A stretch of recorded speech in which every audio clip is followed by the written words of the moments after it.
Hey, all, welcome back to Reddit The Wire. Well, we had a controversial finish to the Jim Dandy yesterday involving a claim of foul and Rod Ortiz. Let's take a look at that incident and compare it to the rules prescribed by the New York Gaming Commission that does control racing in the state of New York and see what we find.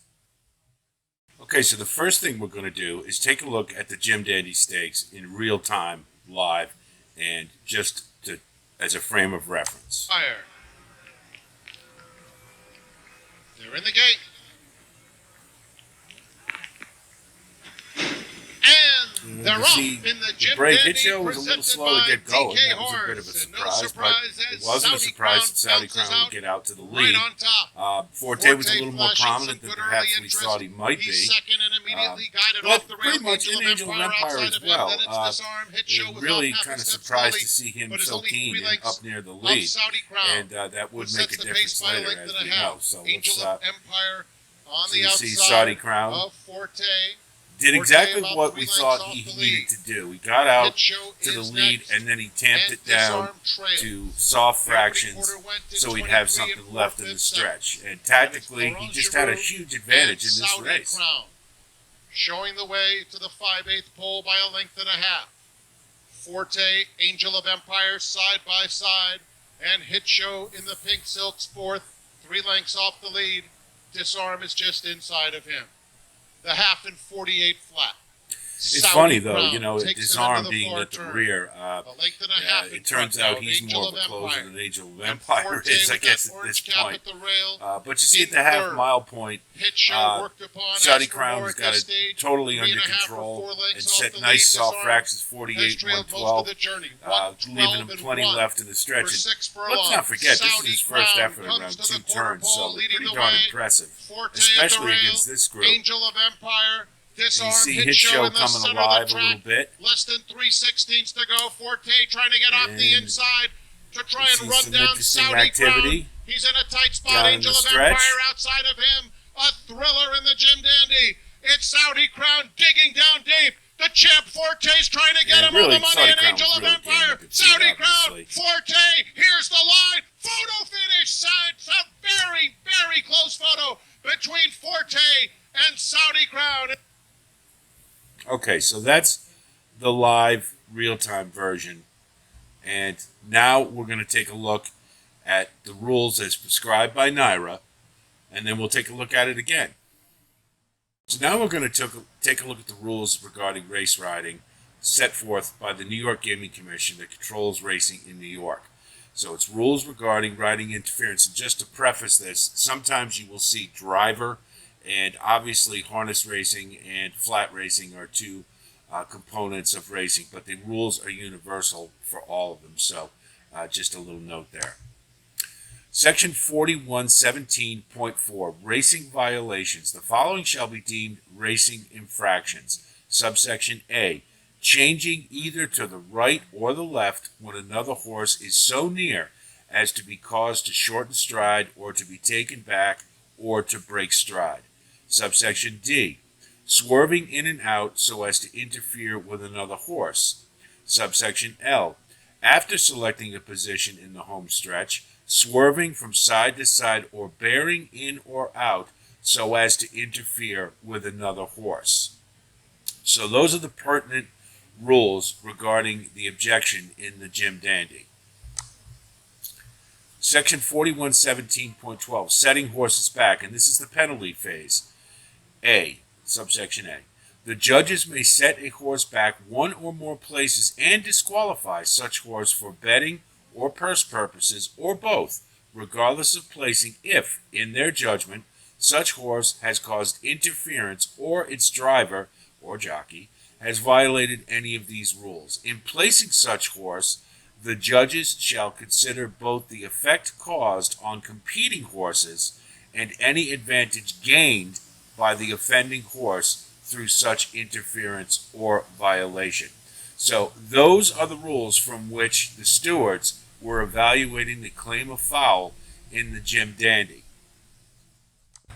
So let's look at it again. So here we go at the top of the stretch. You see a rod He's in a tight spot. Veering Angel out of to the Empire right, outside of creating him. a hole that Thriller isn't in there. the Jim Dandy. Very It's aggressively Saudi getting Crown in the way of deep. Angel of the Empire. Champ Forte's trying to get him on the money, and Angel of Empire. Saudi And getting Crown, up Forte. at the wire. Here's the line. Photo finish. So let's take a look at that again. Very close photo. The track, To be sure. less than Now you see to the go. right here, Forte trying to get off the inside. Forte to clearly try and run down veering Saudi out, Crown. Irad He's in a guiding tight spot. him with Angel the of left Empire crop outside of him. to get A to a thriller hole in the that Jim isn't Dandy. there, It's Saudi impeding Crown his digging down progress, deep. and more to the Champ point, Forte's creating trying to get him on an the money, advantage and for Angel of himself Empire. Saudi Crown, that shouldn't have Forte. been there. Here's the line. And then, of course, he Photo gets up finish to the sign. wire. A very, very close photo. What's particularly bothersome about the non-DQ or no claim of foul or no determination of foul in the Jim Dandy is this race. This happened in race number 7 on Thursday, and Irad was taken down for a similar type of foul in this race. Now, as you watch it, he is in the Michael Dubbs silks. He's with the pink cap and the yellow silks, and there he is right there if you can follow the cursor. So let's take a look and see what happened there. You see they're getting to the top of the stretch, and he's kind of boxed in a little bit, so he's got to find a way out. Now, at this point, it's important to note that he does have a little bit of room on the rail, though you can't see it. But instead, he swerves out, and the 9-horse had to check, and he gets up at the wire just barely, just like he did with Forte. So, very similar type of foul, and again, avoiding ducking into the rail where he did have room. He took the what I guess you would consider to be the safer path for him instead of going on the rail where it's a little riskier. But he didn't take his other jockeys and the other horses very much into consideration, and he had the same thing going in the Jim Dandy. Now you see right here, he's actually got some room. You can't see it, but the overhead view points it out. So instead of that, he cuts over, creating a hole that wasn't there, and the 9 consequently had to check, and he's out of the race. And Irad gets up just at the wire. And the Jim Dandy, that was the first thing I thought of when I was watching it. I go, it's the exact same race. In my mind, a foul's a foul. So if you're going to DQ Irad on Thursday for the exact same move, you got to DQ him in the Jim Dandy. Bottom line is he created a very hazardous situation for his fellow jockeys and the other horses, and particularly on that Thursday one, Tartini had to check, and that could have been disastrous with that field size. Yes, we had a smaller field than the Jim Dandy, but the fact is you're doing something you're not supposed to do, which is create a hole that isn't there. And by doing so, you did compromise the chances of other horses to win the race. And it may not have been as severe as it was on Thursday, but the fact of the matter is it's reckless. And they can't award that by letting that decision, letting the race stand as it was. The other thing is that Irad's response was that, well, Saudi Crown was drifting out, so I had to go out with him. Well, the fact of the matter is he'd already made up his mind to take that path before Saudi Crown started drifting out. You clearly see him using the left crop before that happened. He just decided he wanted the hole, so he took it. And it wasn't fair to the rest of the field, and it was dangerous. Oddly enough, if he had just stayed where he was, Saudi Crown drifting out would have been to his advantage because he would have had a hole on the rail, which he did anyway, I might add. And he could have ducked in, gone right up the rail, and he probably would have won a little more decisively than getting a bob at the wire. Gary Stevens pointed out on Thursday, jockeys have to do that sometimes. They have to take the risk of going along the rail in tight in order to win the race. And by not doing so, what Irad did was actually riskier and more dangerous because he compromised the other horses and made for an unsafe situation. And I'll take Gary Stevens' word for it over a lot of people. He's a Hall of Fame jockey, knows what he's talking about. And it just underscored how reckless a move it was that he didn't have to make.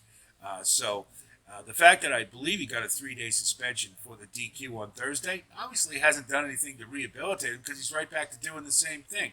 And that's the thing. NYRA gives Irad Ortiz a pass quite a bit. And consequently, he doesn't feel the need to change his tactics, and you can't really blame him. So let's do something about it. Let's have safe races at Saratoga in particular, but let's have them safe everywhere. And the first thing about that, to that end, is we've got to corral reckless riding. So that's my spleen on that subject. Constructively, I hope you got a better understanding of the rules. I know I did. I looked them up, and I thought I knew what they were, but wanted to see them on paper. So at least you have that, and I hope that was a positive you can take out of this. So next time we see an objection, we've got it black and white to know what the rules are and knowing what the stewards are evaluating. If you do like content similar to this, you can go on over to redditthewire.com. We've got daily selections. We've got full card analysis and 2-year-old analysis for Saratoga. So if you play the spot, it's a good source for you. And if you do like content that you get here at the YouTube channel, please like and subscribe.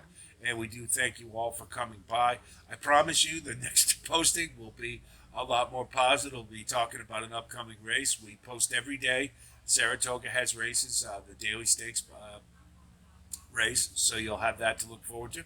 Got Whitney weekend coming up. I'm going to be there, but we will have full coverage of that, and that'll be a special posting that we like to do when there's big events happening on the national scene. So be on the lookout for that as well. I'll be talking to you in the very near future, and until then,